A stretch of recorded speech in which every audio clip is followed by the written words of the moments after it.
नमस्कार दोस्तों, स्वागत है आपका आरपीएस न्यूज़ के एक और नई वीडियो में। आइए देखते हैं आज की 25 महत्वपूर्ण बड़ी खबरों को। वीडियो में आगे बढ़ने से पहले अगर आपने हमारे चैनल को सब्सक्राइब नहीं किया है, तो हमारे चैनल को सब्सक्राइब करके बेल आइकन को ऑन कर लीजिए। जम्मू कश्मीर के उरी में भारतीय सेना ने एक पाकिस्तानी आतंकियों को किया ढेर, जबकि पूंछ इलाके में ऑपरेशन शेरी कला के दौरान एक जवान हुआ शहीद। एलपीजी संकट के बीच सरकार का बड़ा आदेश, पीएनजी कनेक्शन वाले लोगों को नहीं मिलेगा घरेलू एलपीजी सिलेंडर। मध्य प्रदेश के सिवनी के पास शहडोल नागपुर एक्सप्रेस ट्रेन का एक कोच पटरी से उतर गया। हालांकि हादसे में कोई यात्री नहीं हुआ घायल। असम के सिलचर में पीएम मोदी ने की 30,550 करोड़ की विकास परियोजनाओं की शुरुआत।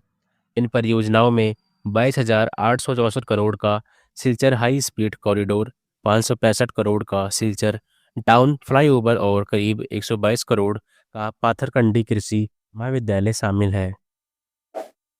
6 महीने बाद जेल से रिहा हुए लद्दाख के पर्यावरणविद व वैज्ञानिक सोनम वांगचुक सरकार ने राष्ट्रीय सुरक्षा अधिनियम के तहत जोधपुर जेल में हिरासत में रखा था। ईरान से युद्ध तब खत्म होगा जब मेरी अंतरात्मा से आवाज आएगी, एक इंटरव्यू में बोले अमेरिकी राष्ट्रपति डोनाल्ड ट्रंप।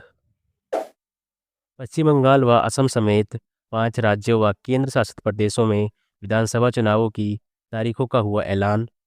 असम और केरल में 9 अप्रैल, वहीं तमिलनाडु में 23 अप्रैल, पश्चिम बंगाल में 23 और 29 अप्रैल को होंगे चुनाव।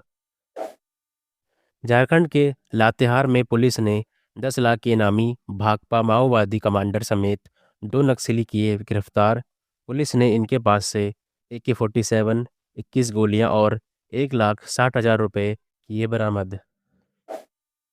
चुनाव से पहले पश्चिम बंगाल की मुख्यमंत्री ने पुजारियों और मुअज्जिन का मानदेय 500 रुपये बढ़ाया। उन्होंने कहा इनकी सेवाएं समाज के आध्यात्मिक सामाजिक जीवन को मजबूत बनाती हैं। National highway authority of India का बड़ा झटका, सालाना टोल पास की कीमत 75 रुपये से बढ़ाई।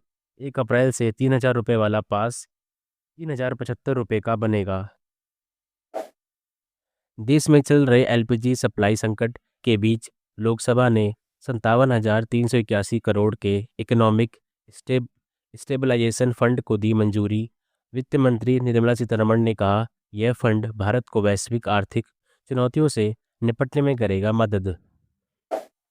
यूपी के वाराणसी कैंट रेलवे स्टेशन पर डिब्रूगढ़ नई दिल्ली राजधानी एक्सप्रेस से लगभग 3,50,00,000 के सोने के 19 बिस्कुट किए गए बरामद। पुलिस ने 2 तस्करों को किया गिरफ्तार। इंडिगो के बाद अब आकाशा एयरलाइंस ने भी यात्रियों से वसूलेगी फ्यूल चार्ज। घरेलू और अंतर्राष्ट्रीय रूट्स पर 199 रुपये से लेकर 1,300 रुपये तक अतिरिक्त शुल्क लेगी एयरलाइंस।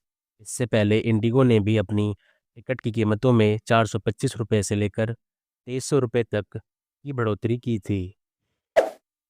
नेपाल के गोरखा जिले में भारतीय तीर्थयात्रियों को ले जा रही बस 200 फीट की खाई में गिरी, जिसमें 7 लोगों की हुई मौत और 7 लोग हुए घायल।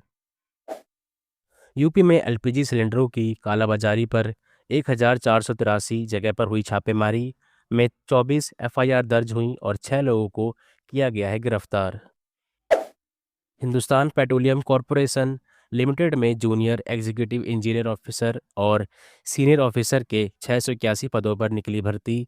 उम्मीदवार आधिकारिक वेबसाइट hindustanpetroleum.com पर जाकर 25 मार्च तक कर सकते हैं आवेदन।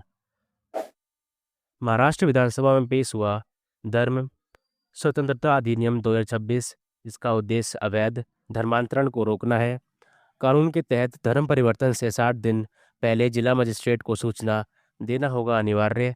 अवैध धर्मांतरण पर 7 साल तक की जेल और जुर्माने का है प्रावधान।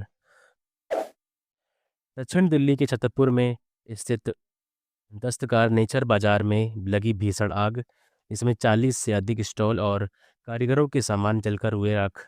घटना में कोई हताहत नहीं हुआ।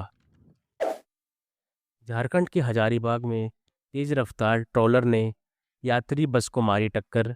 हादसे में मौके पर ही 3 लोगों की हुई मौत, जबकि कई गंभीर रूप से घायल हुए यात्रियों को अस्पताल में कराया गया भर्ती।